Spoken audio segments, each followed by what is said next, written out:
係啊，身為大師兄，唔好好地睇住啲師妹，你話抵唔抵打？抵。亂咁改台詞，你話好得意啊？好好嘅個劇本，你哋改到鬼五馬六，我睇你以後搞唔搞？蘇州，你太唔生性。我都未打，你嗌咩？你身為我嘅女，一啲真傳都學唔到，你唔覺得丟架嘅咩？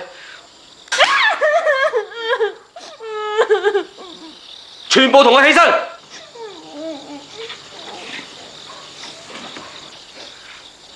得啊！你要做二百下壓腿至好瞓啊！係師傅。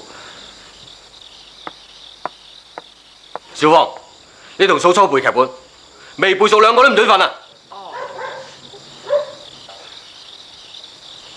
一個二個不勝大氣。做夠200下先至好瞓啊！係師傅。出糧，幾百年嘅歷史，個個10幾廿年功架，演出從不欺場，但係觀眾咧就越嚟越少。嗰啲所謂電影，求其咁講幾句說話，喊幾句啫，啲觀眾就排隊去買飛，不知所謂，簡直對粵劇係一種侮辱。阿爸，不如我哋去睇下人哋點求其法啦。有咩咁好睇啊？人哋求其，我哋就要認真，不思進取，留翻啲時間嚟練好功架把啦。我哋做好啲俾人睇，唔好輸俾人哋一個偶然。我哋要俾人哋知道，我哋粵劇係用心創造嘅藝術。你哋以後啊，唔准喺我面前再睇電影2個字，知唔知啊？食飯啦！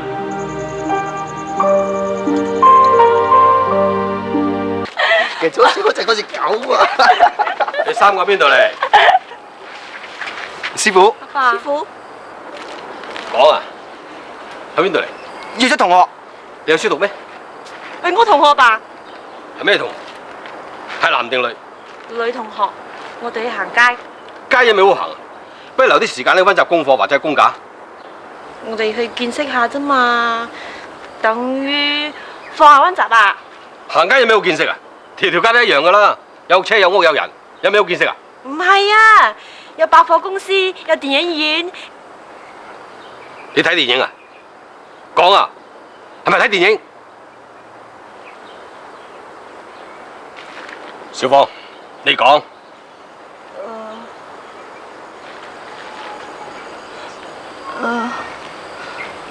對唔住啊，師傅，我哋知錯啦。連你哋都睇電影啊？仲有邊個睇粵劇？啊？我哋想見識下啫嘛。見識，睇電影有嘢學咩？而家啲粵劇啊，你學晒啦咩？粵劇即係藝術，學之不盡。你哋咁中意睇電影啊？你學做明星啦！以後唔好跟住我啦。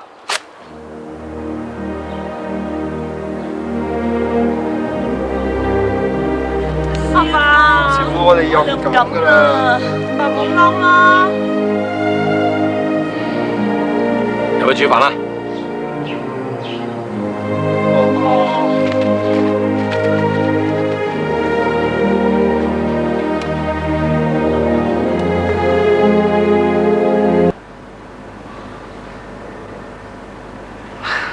師兄，師叔，我買咗南生果俾你。師兄，你冇亂喐啦，多啲休息下啦。喐？我而家仲有得喐咩？係啦，師兄啊，下個星期咧我就要翻香港噶啦，你要好好地保重身體啊，但話咧會照顧師妹佢哋噶啦，你要好好地喺度療傷，咁個傷就會好快好翻噶啦。好煩！我而家想話自己去廁所都唔得啦，我恐怕我呢下半世人食又喺張床，屙又喺張床，就算死都會死喺張床。你話我咁樣做人，仲有咩意思啊？我仲係人咩嚇？你話我似係個人咩嚇？啊！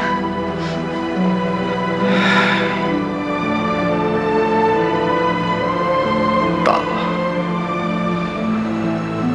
師傅咁做人都冇乜意思㗎。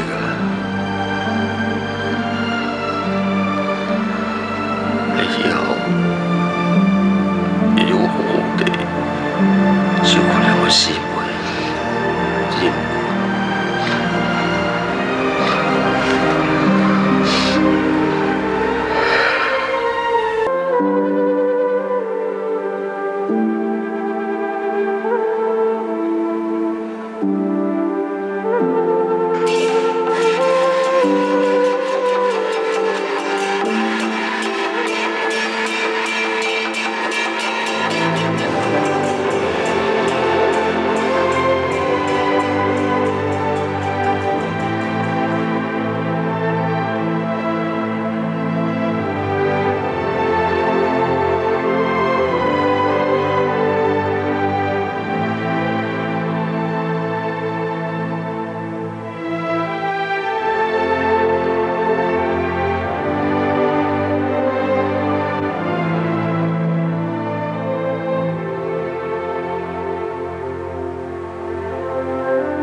你左腳踏入我戲班，你右腳就想走噶啦。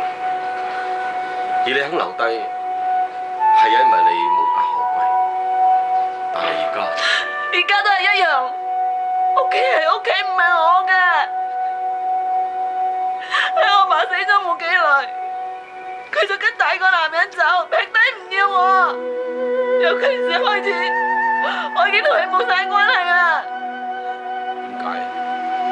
你要留低佢俾你嘅信，咁多年嚟，據我所知，一封都冇抌到，就係因為你心中仲掛住佢。唔係，我要俾我自己記住，我係俾一個狠心嘅阿媽拋棄，冇咗佢，我一樣活得好開心。我唔係佢一個負累。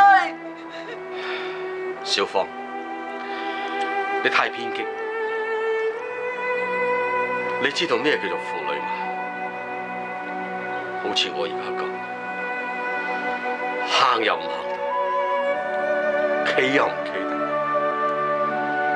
連去廁所都要人扶，呢啲先至叫做負累。但係你而家仲有機會。你都係翻嚟我身邊。師傅，我孤苦伶仃冇人要我嘅時候，係你肯收留我㗎咋。就算而家唔係為咗乜嘢，為咗你，我點都唔請㗎啦。小芳，你聽我講。你聽我講就真啦。就算你講我請